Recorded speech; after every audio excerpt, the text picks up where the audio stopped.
Okay, welcome pong muli dito sa ating munting YouTube channel at ito ang inyong Pinoy Firearms Instructor na Gunsmith din naman.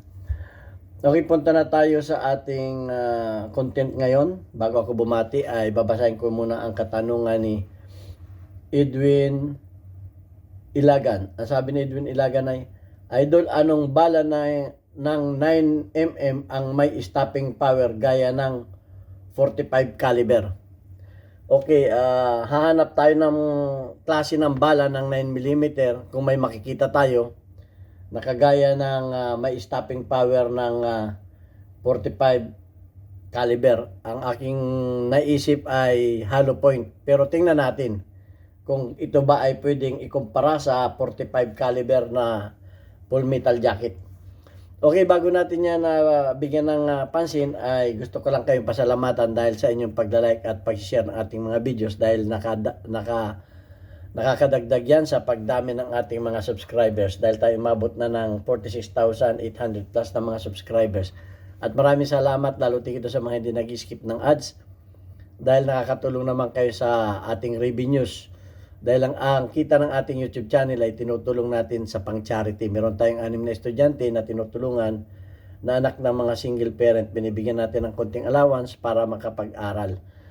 At lalo tigit maraming salamat din dito sa mga nagpadala dito sa ating GCash number. Huwag po ninyong tawagan yan para kayo ay bumili ng baril. Wala po kaming ibinibintang baril. Anak ko po yan, tresurera ko, na tumatanggap ng inyong mga tulong para may paabot naman sa ating mga beneficiaries.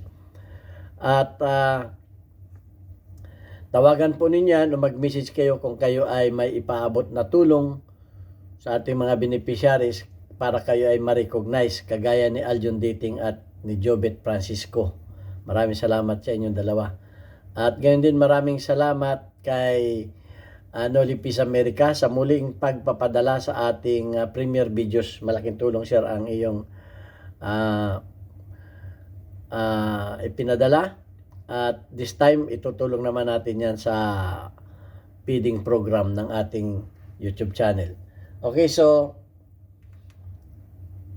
punta na tayo sa katanungan ni Randy. May bala ba na may tutumbas sa 45 caliber? Ang 9mm ba ay may bala na may stopping power kagaya ng 45 caliber? So kagaya nung mga una kong paliwanag, kaya malakas ang stopping power ng 45 ay dahil sa bigat. Dahil pag mabigat ang bala, kahit sa anong bagay, anuman ang bagay na mabigat pag bumangga, ay malakas ang impact. Kamukha ng, ikinumpara ko na nga dyan yung mga boxer eh. Okay, kahit mabagal, pero malakas ang dating ng impact o nasuntok. Ang mga lightweight, mabibilis, pero dapat ang kalaban din niya ay lightweight din. Hindi po pwedeng yung heavyweight ay lumaban sa lightweight. Mamamatay yung lightweight. So ganyan din sa baril. Dahil sa science. Kinumpara ko na din ang mga sasakyan. Ang mga heavy equipment mababagal pero malalakas.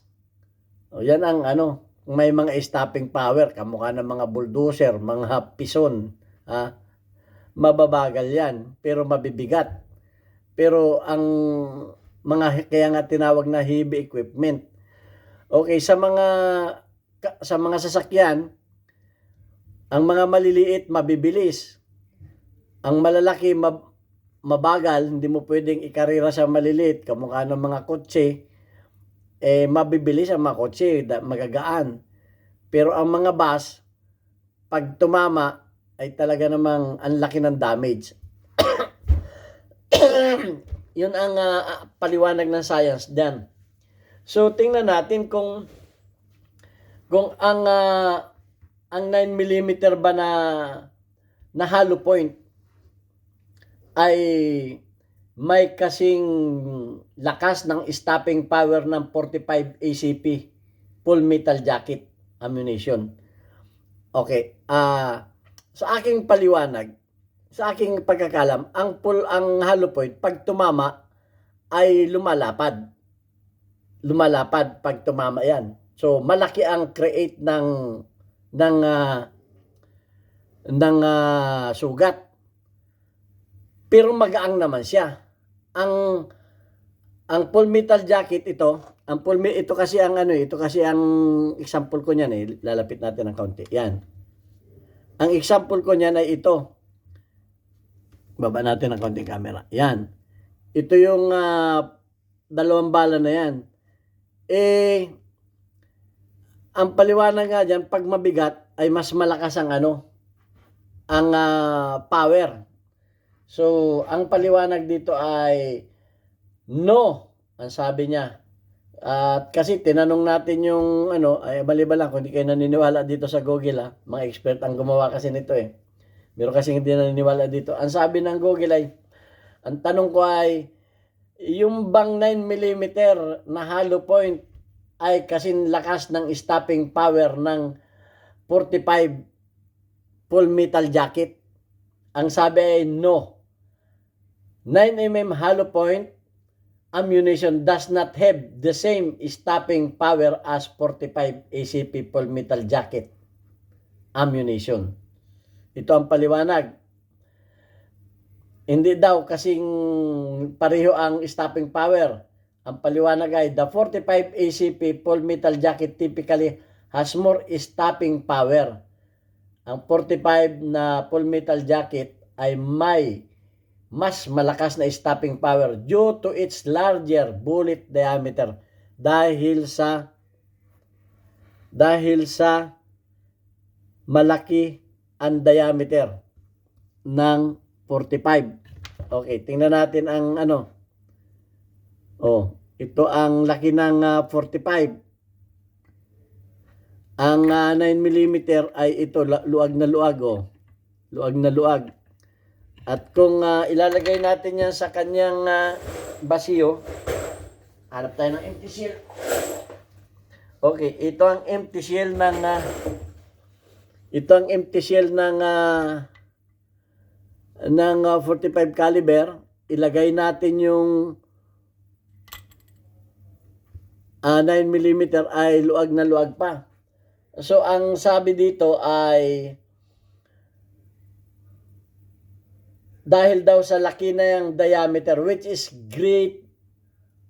create a bigger permanent wound, nagki-create ng malaki at permanenteng butas channel and transfer more energy. Nagtra-transfer ang malaking bala ng mas maraming energy. While 9mm hollow point is designed to expand. Yung hollow point na 9mm ay dinesign para mag-expand upon impact pag tumama, creating large wound. Nagbibigay din siya ng malaking sugat, wood channel but open with less total energy. Pero mahina ang energy niya. Mahina ang energy. Transferred than a larger caliber. Kumbaga, kahit pa ito'y nakabumuka, ito naman ay mabigat, mas malakas ang natatransfer ng malaking diameter kaysa dito sa bumuka lang. Dahil mas malaki, mas mabigat, ay malakas ang transfer ng energy. Ang sabi pa dito ay larger diameter. The 45 ACP bullets large physical size inherently better at creating large permanent wound cavity. Permanent yung wound cavity na nalilika ng 45 ACP, which means it can cause more damage to tissue and organs. Higher energy transfer. The larger 45 ACP bullets tends to transfer more energy to the target, leading to a greater overall effect to the threats. Sa penetration, while if MJ bullet can over-penetrate the 45 ACP large size hollow point, achieve significant penetration while still causing significant damage. Okay, sa penetration, yung full metal jacket, ay mas maganda ang penetration kaysa sa hollow point. Yung large size allows to achieve significant penetration while still causing significant damage. At mas malaki pa ang nagagawang damage. Ito naman yung 9mm. Compare. Expansion. Nag-expand. Defining characteristic of a hollow point is ability to expand. Yan ang characteristic. Nag-expand siya upon impact. Pag tumama. Increasing a diameter and creating wider wound channel. Nagbibigay din siya ng wider wound. Ibig sabihin, malaking sugat. Pero ang kanyang energy ay controlled energy. Control lang yung lakas na kanyang, yung dating ng lakas niya ay controlled energy transfer. Yung na-transfer niyang energy ay controlled, hindi kasing lakas ng 45. This expansion is designed to transfer the bullet's energy to the target, which increases damage without the extreme risk of penetration. Okay. Yung bala ay sa target ay nag-i-increase ng malaking damage without extreme risk of penetration. Walang gaanong mapanganib sa penetration. Dahil siyempre, pag yun ay umano na parang nag-i-expand, less ang penetration, that comparable full metal jacket round might present. Hindi man may kukumpara sa full metal jacket.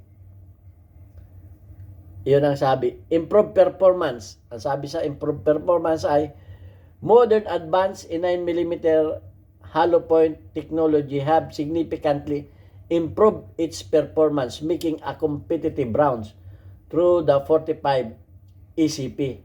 Pwede nating i-compete sa 45 ECP, pero still generally offers a larger and more damaging bullet. Pero talagang sinasabi na yung 45 ay generally offers a larger and more damaging bullet. So yan ang sinabi diyan. At kung titingnan natin ang bigat ng bala, kasi nasa bigat din yan.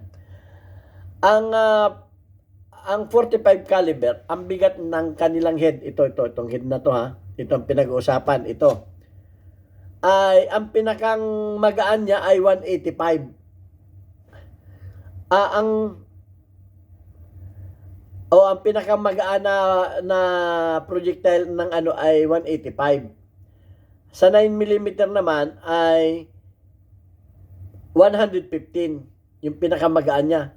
So nagkaka-differential sila ng 70 grains. Mas mabigat na 70 grains ito. Okay?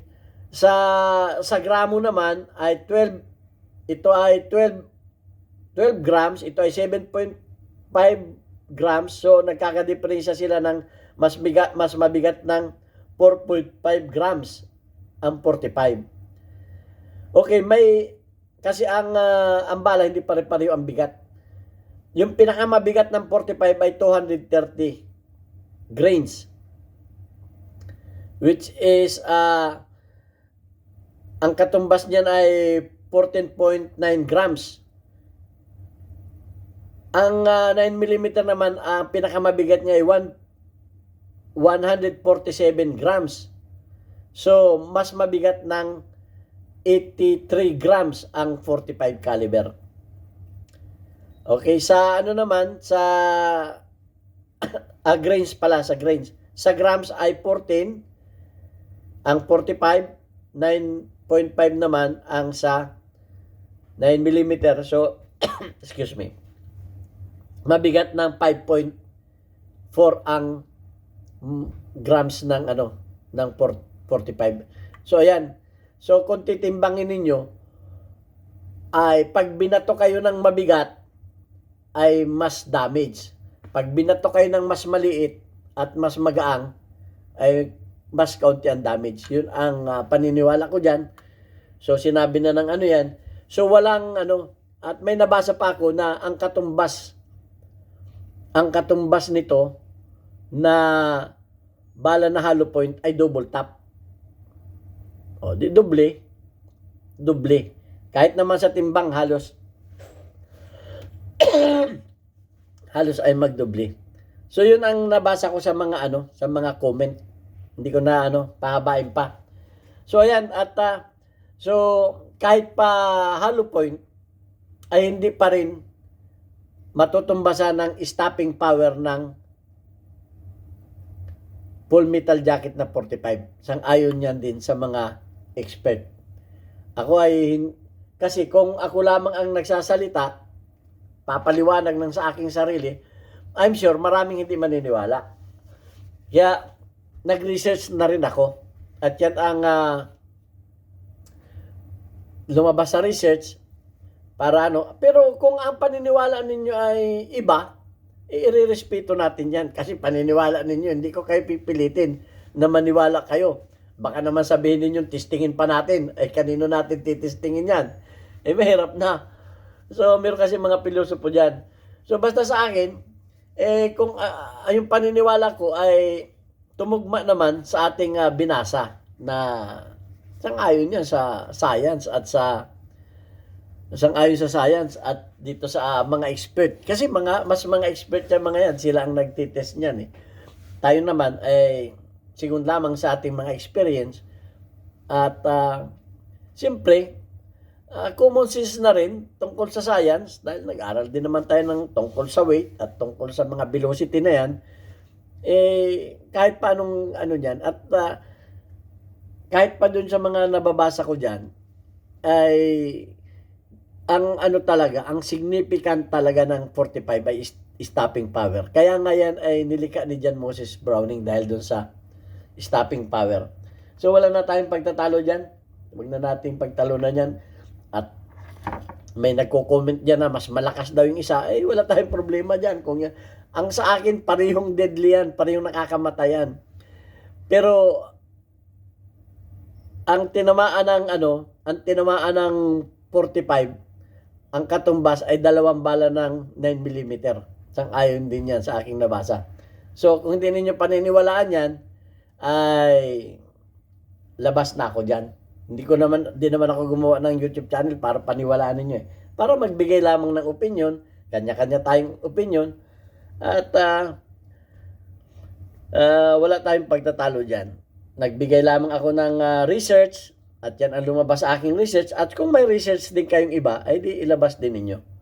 Okay, wala naman tayong dyan. Si research, sila ang gumawa niyan, binasa lang natin. So, wala na tayong dapat pagtalunan dyan. So, babasahin ko lamang yung ating community spotlight. Pasensya na ninyo ngayon ang aking boses dahil malapit na ang taglamig. Nagbabago na ang klima dito sa Middle East. Ito talaga ang sakit ko dito. Pag nagbago ang klima, sinisipon at inuubo. Okay. Shout out kay Alfredo Isidro, meron kang 100 plus na engagement. Shout out kay Daniel Di Guzman, meron kang 16 engagement. Shout out kay Tommy Aparachi, meron ka ring 100 plus na engagement. Shout out kay JNF, meron kang 13 engagement. At shout out kay Karim Sapayani, meron kang 36 engagement. Shout out sa mga taga Pinamalayan Oriental Mindoro. Ay, baliktad. Puntahan po ninyo at bisitahin ang aming bagong Papa Burgers. Sa halagang 40 pesos, buy one take one. Doon sa dati kong machine shop, Alvarez Street, Pinamalayan Oriental Mindoro. Thank you very much.